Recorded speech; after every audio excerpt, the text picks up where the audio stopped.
प्यारे मित्रों, हम साक्षी की साधना कर रहे हैं और साक्षी की साधना हमेशा आपका ध्यान मांगती है कि आप सतत अपने विचारों पे, अपने भावों पे आप सतत सजग रहें। यदि आपके मन में कोई भी विचार, कोई भी भाव आता है तो आप उसको देखें। कभी कभी क्या होता है कि हम ध्यान करते रहते हैं, ध्यान करने के दौरान हमारे सर पे ऊपर खिंचाव बना रहता है, खिंचाव रहता है। शुरू में तो हम ध्यान करते हैं, शुरू में हम विचारों को देखते हैं, भावों को देखते हैं। फिर क्या होता है कि अचानक जो खिंचाव होता है तो हमारा ध्यान खिंचाव पे चला जाता है, और जैसे ही हमारा ध्यान खिंचाव पे जाता है हम विचारों को देखना छोड़ देते हैं। जब आप विचारों को देखना छोड़ दोगे और आपका ध्यान खिंचाव पे चला जाएगा तो धीरे धीरे क्या होगा कि फिर विचार चलने लगेंगे, और अगर विचार चलने लगेंगे तो जो आपका खिंचाव हो रहा था, खिंचाव और विचार, एक तरफ से आप सोचोगे आप विचारों को नहीं देख पा रहे हो, एक तरफ से खिंचाव, एक संघर्ष बन जाएगा। तो मैं आपसे बताना चाहूँगा कि आपको हमेशा ध्यान रखना है विचारों के प्रति। आपके मन के पटल पे क्या चल रहा है, कौन सा भाव है, आपके मन के पटल पे कौन सा विचार है, इसके प्रति आपको सजग रहना है। खिंचाव पैदा होता है, होश बढ़ता है तो बढ़ने देना है, वहाँ पे आपको कोई काम नहीं करना है। आपको सजगता रखना है विचार के लेवल पे। जब आप विचारों पे आप सजग होते हो तो धीरे धीरे आप देखते हो विचार खो जाता है। जब विचार खो जाता है एक घन शून्यता आ जाती है। उस शून्यता में आप होश का अनुभव करते हो। होश जितनी देर रहे ठीक है, फिर होश खो जाए, फिर विचारों को आप देखने लगते हो। तो मित्रों, आप शुद्ध चित्त हो, आप बोध हो, आप होश हो, आप साक्षी हो, और आप सदा जगे हुए हो। आप देखते हो कि आप रात में सोते हो, रात में सोने के दौरान आपको विचारों को देखते देखते सो जाते हो। फिर अचानक देखते हो कि सपने चलते हैं, फिर सपनों को आप देखते हो, फिर सुषुप्ति को देखते हो। आप हर अवस्था को देखने वाले हो।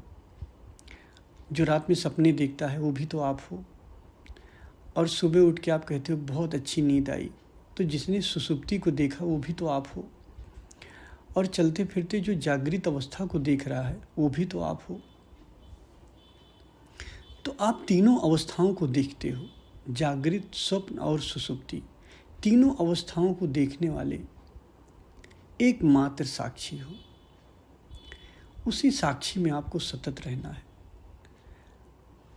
अगर आप बोध स्वरूप हो जाओ, आप शुद्ध होश हो और उसी होश में आप रुके हुए हो, तो आपकी सारी पीड़ाएं खो जाती हैं, सब समाप्त हो जाता है। आप स्वयं में आने लगते हो धीरे धीरे। ध्यान रखना, जब तक आपका साक्षी अकंप ना हो जाए, अर्थात उसमें कंपन ना हो, तब तक आप पूर्णता को उपलब्ध नहीं हो पाओगे। तो आपको ये प्रयास करते रहना है कि आपका साक्षी अकंप हो जाए, हिले न, रुक जाए, स्थिति प्रज्ञ होने लगे आपका साक्षी। इसके लिए सतत आपको प्रयास करना है। आप ऊब जाते हो लंबी साधना के दौरान। दरअसल परमात्मा की गली बड़ी मेहनत की है। अच्छा, आप देखो, जीवन में एक छोटी सी भी चीज़ पाने के लिए आपको मेहनत करनी पड़ती है। एक छोटी सी मिठाई, छोटी सी एक कोई चीज़ आप खरीदते हो तो उसके बदले कुछ देना पड़ता है। तो परमात्मा तो महाजीवन है, उसको पाने के लिए आपको अपना सब कुछ दांव पे लगाना पड़ता है। सब कुछ का मतलब आपका सब कुछ क्या है? आपका अहंकार, आपका होना, आपकी स्मिता, आपका मैं, उसे ही आपको पूरा दांव पे लगाना पड़ेगा। जब आप पूरे के पूरे दांव पे लगाओगे अपने आप को, स्वयं को पूरा का पूरा दांव पे लगाओगे, उसके बदले वो मिलता है। छोटी सी चीज़ पाने के लिए मुझे कीमत देनी पड़ती है, तो परमात्मा के लिए तो अपने आप को ही दांव पे लगाना पड़ता है, अपने आप को ही परमात्मा को सौंप देना पड़ता है।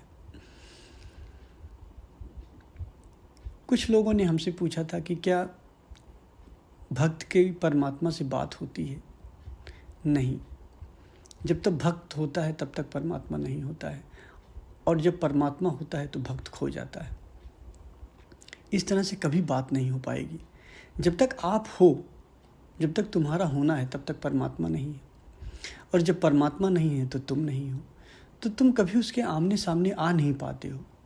जब तुम मिटते हो तब वो हो जाता है, तो उसी को हो जाने दो।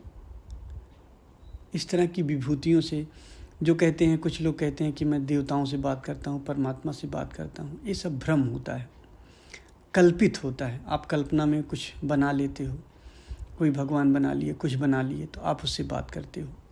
देखो, कोई भी हिंदू मुस्लिम देवता से नहीं बात करता है, या कोई मुस्लिम है तो उसको जीसस नहीं दिखाई देते हैं। अगर एक मुस्लिम है, देखो तपस्या कर रहा है, पूजा कर रहा है, तो कभी भी उसको जीसस नहीं दिखाई देंगे। अगर हिंदू है तो उसको मोहम्मद साहब नहीं दिखाई देंगे। तो आपकी जन्म से जिसके प्रति धारणा होती है, आपको वही दिखाई देता है। तो हम सोचते हैं कि हम भगवान से बात कर रहे हैं, परमात्मा से बात कर रहे हैं, लेकिन सच्ची बात यह है कि जब सारी धारणाएं हमारी गिर जाती हैं, सब कुछ खो जाता है, तब परमात्मा का जन्म होता है। तब जो पैदा होता है वही परमात्मा है। जो हमारा स्वरूप है, जो हमारा होना है, जो हमारा मूल है, जो हमारा स्वभाव है, वो तभी पैदा होता है जब हमारी धारणाएं गिर जाती हैं। हमारी धारणाएं जैसे कल्पित हैं, जिस तरह से हम कल्पना किए हैं, वैसे ही हमको हमारे इष्ट दिखाई देते हैं।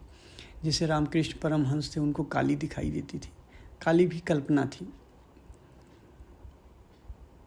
फिर जब उन्होंने काली को नष्ट किया, कल्पना से उन्होंने काली लाए थे, और कल्पना से ही तलवार लाए। तो जब काली को तलवार से उन्होंने नष्ट किया,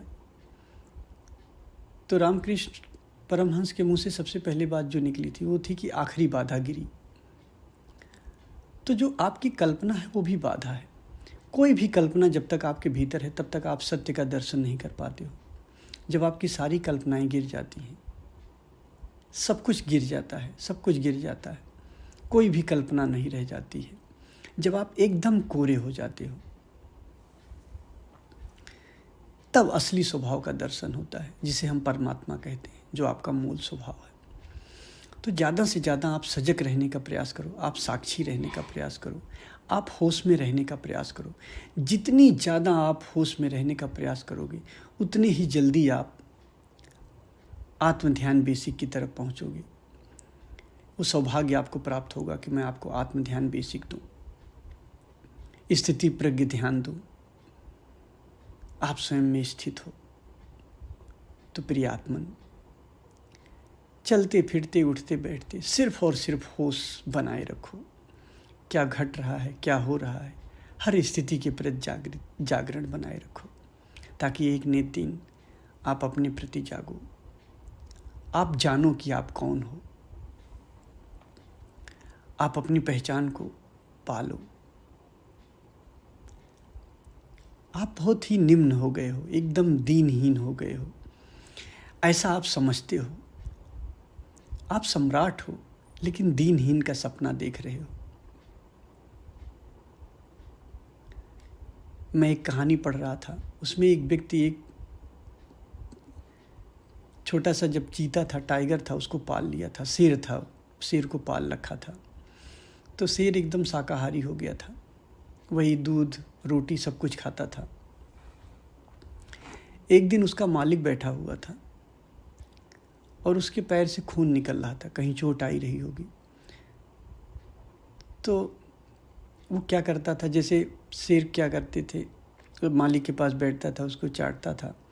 तो अचानक वो खून लग गया उसकी जीभ में, एकदम से शेर की दहाड़ निकल आई और मालिक को पटक दिया। अपनी गर्जना उसको याद आई। आप भी अनजाने में बहुत दीनहीन बने हो।